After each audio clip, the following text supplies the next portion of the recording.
Қайырлы күн баршаларыңызға. Бүгін сіздерге өте дәмді, әрі ерекше, тез дайын болатын сырная корзинка салаттың жасалу жолымен бөлісемін.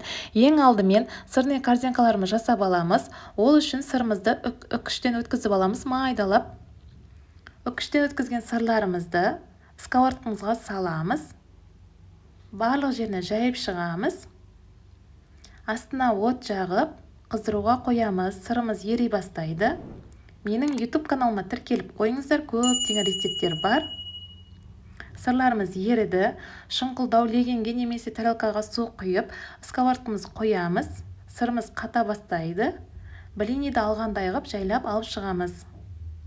Формасын келтіру үшін бокалға төңкереміз сырымызды. Ертіп алған сырымызды. Видеода көргендеріңіздегідей осылай формаға келтіріп алдық.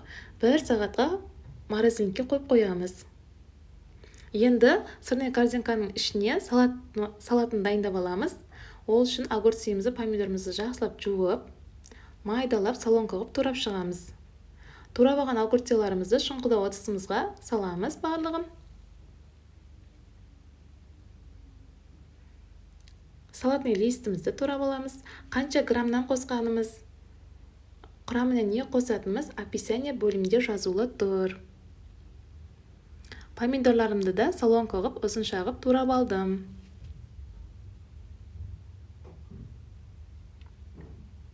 Бұл салатты міндетті түрде жасап көріңіздер. Ерекше, барлық жанның көңілінен шығады. Қонақтарға әзірлесеңіздер де өте столымыздың сәнін беріп тұрады.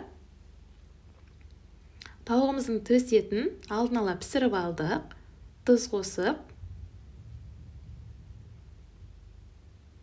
бұны да ұзынша қылып, солонка қылып турап алдым. Тауығымыздың төс етін көптеу қоссаңыздар, өте дәмді болып шығады салатымыз. Мен картошка пайдың дайынын алдым. Сырымызды да майдалап, солонка қылып турап алдым.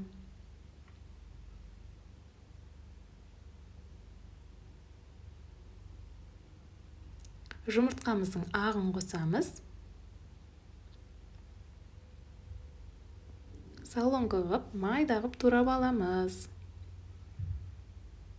Барлығын солонка қылып турап, шұңғылау ыдысымызға саламыз. Кезек-кезегімен.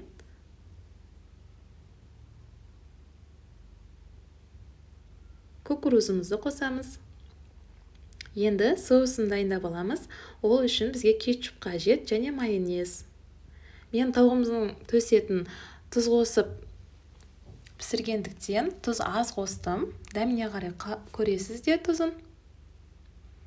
Жақсылап соусты араластырып, салатымызға құямыз.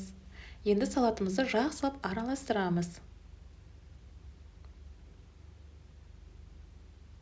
Жақсылап араластырып алдым. Енді алдын ала дайындап алған сырная корзинкамызға салаттарымызды саламыз. Осымен дайын. Немесе бұндай қылып істемесеңіздер, тарелкамызға салып, дайындап алған салатымызды бетіне картошка пайымызды сәндесеңіздер, осылай ұсынсаңыздар да өте әдемі болып шығады. Осымен сырная корзинкаларымыз дайын. Менің YouTube каналыма тіркелуді ұмытпаңыздар. Сіздермен бірге болған таң жарқын.